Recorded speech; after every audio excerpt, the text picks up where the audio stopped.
এবার শেষ যাত্রা, বিদায় বুদ্ধদেব ভট্টাচার্য। আলিমুদ্দিন স্ট্রিট থেকে তার মরদেহ বের করে আনা হচ্ছে। হাজারো হাজারো মানুষের ভিড়। সিপিআইএম কর্মী সমর্থকরা বিভিন্ন জেলা থেকে তাকে একবার শেষ দেখা দেখতে এসেছেন, শেষ শ্রদ্ধা জানাতে এসেছেন। এরপরে নিয়ে যাওয়া হবে এন্টালির কাছাকাছি দীনেশ মজুমদার ভবন। ডিওএফআই এর সভাপতি ছিলেন এক সময় প্রয়াত বুদ্ধদেব ভট্টাচার্য। তারপরেই কিছুটা দূরে এনআরএস, সেখানে দেহদান তার অঙ্গীকার মতো। কথা বলবো প্রতিনিধি অর্ণবের সঙ্গে। অর্ণব, সারা দিন ধরে কি ছবি ধরা পড়লো? বুদ্ধদেব ভট্টাচার্যকে একবার শেষ দেখার জন্য, শেষ শ্রদ্ধা জানানোর জন্য কতটা উদ্গ্রীব ছিলেন বামকর্মী সমর্থক বা সাধারণ মানুষ? যেমন বুদ্ধদেব ভট্টাচার্য তার ইচ্ছা অনুযায়ী 4টের মধ্যে এনআরএস মেডিকেল কলেজে তার দেহ যাওয়ার কথা, দেহ দানের যে প্রক্রিয়া রয়েছে তাই। কিন্তু ভিড়ের যে চাপ ছিল, ভিড়ের চাপে 3টের মধ্যে গেট বন্ধ করার কথা থাকলো। কিছুক্ষণের জন্য ফের গেট এসে খোলেন মোহাম্মদ সেলিম, রাজ্য সম্পাদক, এবং এই মুহূর্তে শপথে দেহ তোলা হচ্ছে বুদ্ধদেব ভট্টাচার্যের। এবং শেষ পারের মতো আলিমুদ্দিন স্ট্রিট, এখান থেকে বিদায় নিচ্ছেন বুদ্ধদেব ভট্টাচার্য, রাজ্যের প্রাক্তন মুখ্যমন্ত্রী। এবং একেবারে শুরুতেই যে এখনো পর্যন্ত যা ঠিক রয়েছে, মোট 25 জন প্রতিনিধি সিপিআইএম দল এবং একই সঙ্গে পরিবারের 4 জন, সব মিলে 25 জন যারা এনআরএস এর ভিতরে যাবেন এবং দেহদানের মূল পর্বটা সারবেন। ইতিমধ্যে যে শেষ যাত্রা আলিমুদ্দিন স্ট্রিট থেকে, সেই শেষ যাত্রা পর্ব শুরু হচ্ছে।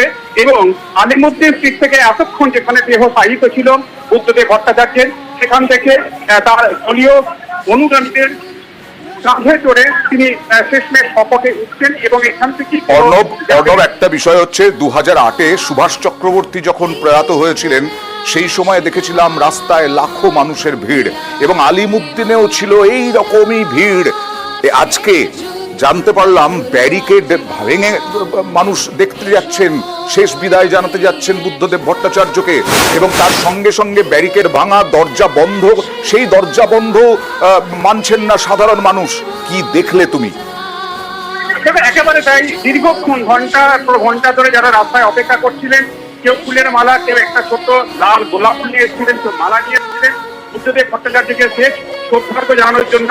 কিন্তু যখন 3টের সময় গেট বন্ধ হয়ে যায় বাকি প্রক্রিয়া সম্পূর্ণ করার জন্য, তখনই কার্যত বাম ভাগে দলীয় অনুরাগী যারা এসেছিলেন, দলীয় নেতাকর্মীরা দূর দূরান্ত থেকে, এবং তাদের সেই ভিড়ের চাপ সামলানোর জন্য কার্যত মূল যে রাস্তা আমরা জানি আলিমুদ্দিন স্ট্রিট থেকে, যে মূল রাস্তা, সেই মূল রাস্তা থেকে যতটা অংশে মানুষ ছিলেন তাদেরকে শেষবার সুযোগ করে দেওয়ার জন্য আবারও নতুন করে গেট খুলতে হয়। তার জন্য পুরো প্রক্রিয়া কিছুটা হলো পিছিয়েছে।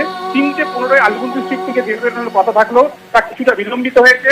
এবং এখান থেকে দেহ বেরোনোর প্রক্রিয়া প্রায় সম্পূর্ণ।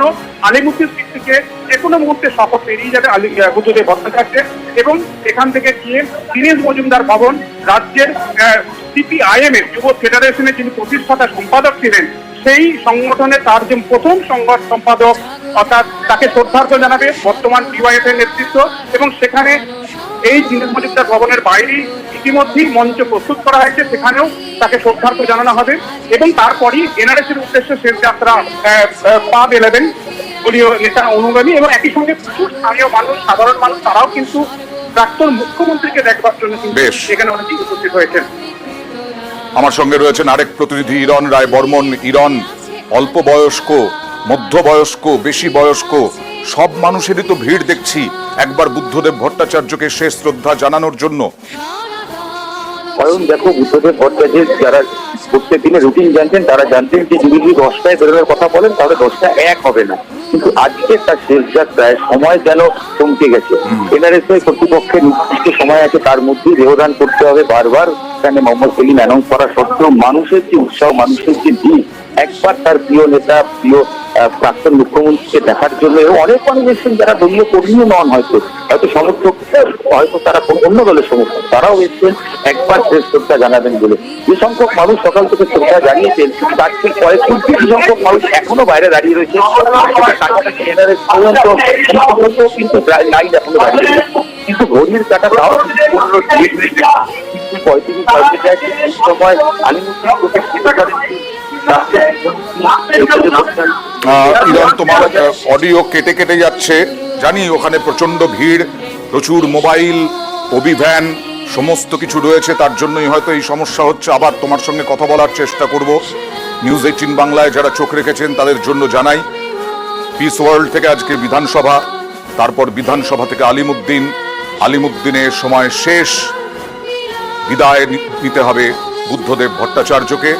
এবং এখন দীনেশ মজুমদার ভবন, সেখান থেকে দীনেশ মজুমদার ভবন ছুঁয়ে এনআরএসে শেষ যাত্রা শেষ, দেহদান বুদ্ধদেব ভট্টাচার্যের। গতকাল সকাল 8:20 প্রয়াত হন 11 বছরের প্রাক্তন মুখ্যমন্ত্রী। 11 বছর তিনি মুখ্যমন্ত্রী ছিলেন, প্রাক্তন মুখ্যমন্ত্রী বুদ্ধদেব ভট্টাচার্যের। গত 5 থেকে 6 বছর তিনি ছিলেন এইরকম শ্বাসকষ্ট জনিত সমস্যায়, ফুসফুসে সংক্রমণ, এবং তার জন্য বারবার হাসপাতালে ভর্তি হতে হয়েছিল। বিদায় নিচ্ছেন আলিমুদ্দিন থেকে বুদ্ধদেব ভট্টাচার্য। শেষবারের মতো এসেছিলেন, দেখুন একেবারে সরাসরি আসছে সববাহী শকটে বুদ্ধদেব ভট্টাচার্য।